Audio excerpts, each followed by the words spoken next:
Back in the day, playing video games was often synonymous with being a dork. Nowadays, a lot has happened to move things away from that stigma, namely all these dorks growing up and raising their children to be dorks. But one of the biggest advancements in pop culture had to be NBA Jam. Breaking down the walls of the jocks versus nerds stereotype, we have a video game about sports. Now, I know what you're thinking, there were other sports games before this, and those aren't irrelevant to my point. But NBA Jam was enormously popular, and most importantly, it was considered cool.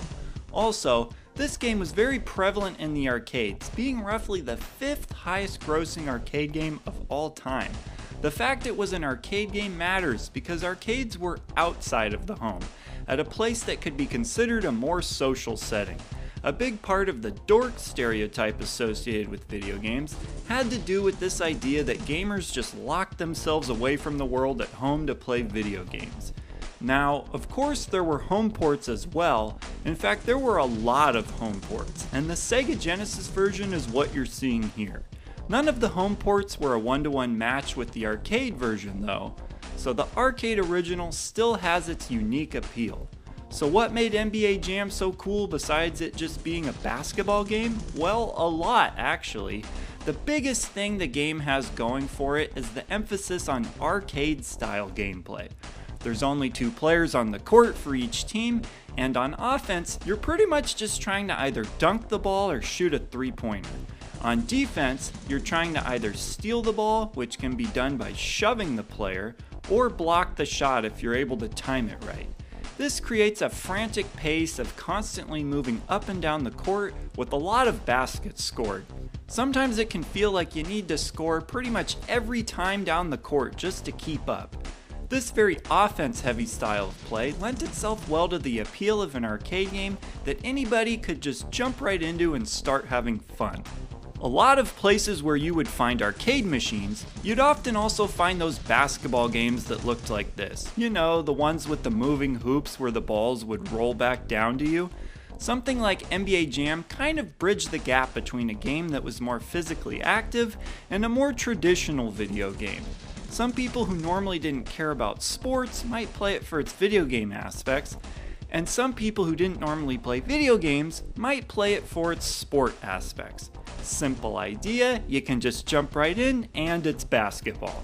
However, even more notable than the gameplay itself might just be the announcer, who had all sorts of iconic phrases like boom shakalaka and keep on fire! I mean, those iconic phrases could be heard from across the arcade and were a real attention getter.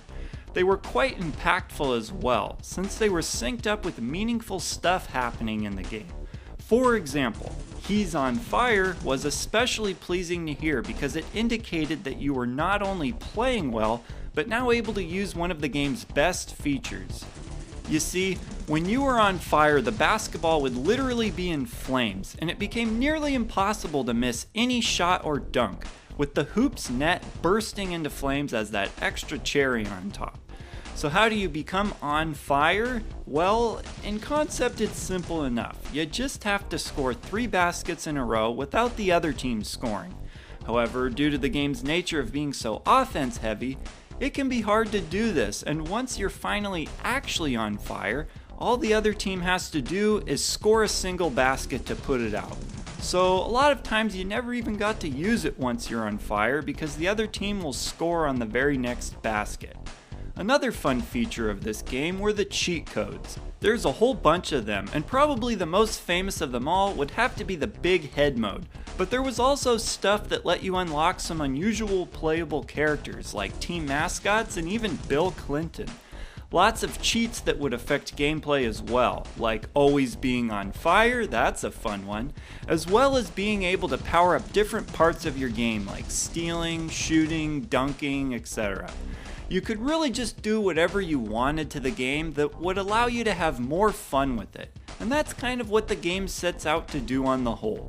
Take some of the most fun aspects about basketball and exaggerate them to the point that the gameplay becomes very accessible, while not taking itself too seriously and living up to that arcade feel. Anyways, that's how I see it, but as always, I'd like to hear what all of you think about it. So leave a comment down below sharing your thoughts, and I will see ya in the next video.